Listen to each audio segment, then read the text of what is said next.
এই যে নতুন নতুন নানান ইস্যু আমরা আসলে দেখতে পাচ্ছি, বিশেষ করে পিআর পদ্ধতি নিয়ে অনেক আলোচনা, অনেক সমালোচনা, অনেক কিছু হচ্ছে। সেই পদ্ধতির সমাধানটাও তো আসা দরকার, যে পিআর পদ্ধতিতে এবার নির্বাচন হচ্ছে কিনা। আপনার কাছে কতটুকু যৌক্তিক মনে হয় পিআর পদ্ধতিতে এবার নির্বাচন হওয়া? একেবারে যৌক্তিক মনে হয় না। এর কারণ হলো যে বাংলাদেশের যে কৃষ্টি এবং কালচার, এ দেশের মানুষ খুব কনজারভেটিভ। এবং আপনি চিন্তা করেন যে রাজনীতির যে বিষ বাষ্প ছড়িয়ে পড়েছে, যেটা আগে ছিল না, একে অপরকে লক্ষ্য করে খুবই আজে বাজে কথাবার্তা ইদানিং বলা হচ্ছে।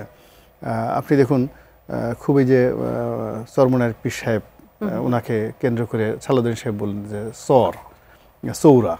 তো আমাদের আসলে যারা চর অঞ্চলের মানুষ, তাদেরকে চৌরা বললে বা চরের লোক বলে ভীষণ রকম তারা অপমান বোধ করে। এত অপমান বোধ করে আপনি চরের অধিবাসী ছাড়া বুঝতে পারবেন না। হ্যাঁ, চরের সাথে আবার আর একটা চৌরা, তারপরে আর একটা শব্দ আছে।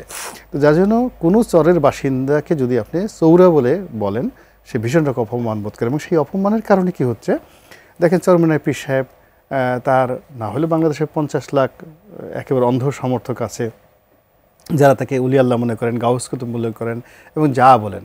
তো এরকম একজন সম্মানিত মানুষ, যার 50 লাখ লোকের সিল আছে, সাপ্পুর আছে, he is a respected man, accepted man, এবং যা বলেন তার ভক্তরা মেনে নেয়। তো তাকে আপনি যখন অধৈর্য হয়ে চৌরা বললেন, কেন চৌরা বললেন আপনি? যে এই ভদ্রলোক ঢাকাতে এরকম একটা তারা সমাবেশ করলো, বিশাল একটা সমাবেশ, সেখানে লক্ষ লক্ষ লোকের সমাবেশ হলো। এবং এখানে 2-3টা রাজনৈতিক দল যারা বিএনপির সঙ্গে সম্পর্ক ভালো ছিল, তাদেরকে ওনারা নিয়ে আসছে সিরিয়ে, অথবা তারা স্বেচ্ছায় সেখান থেকে চলে এসছে। এটা বিএনপির খুব কাজে মানে আঘাত লাগছে।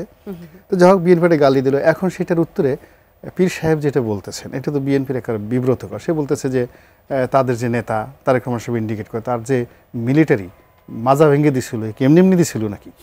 কেন মাজা ভেঙে দিছে? কোনো ভালো মানুষের মাজা ভাঙে?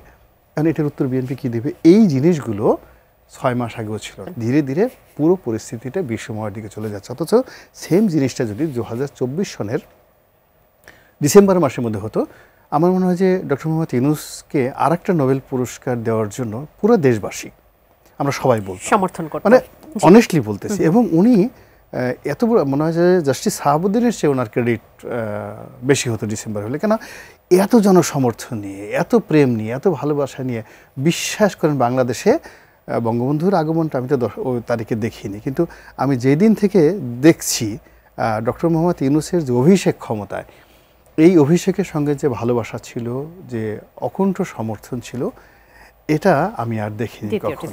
এটা রিভার্স হয়ে গেছে এখন।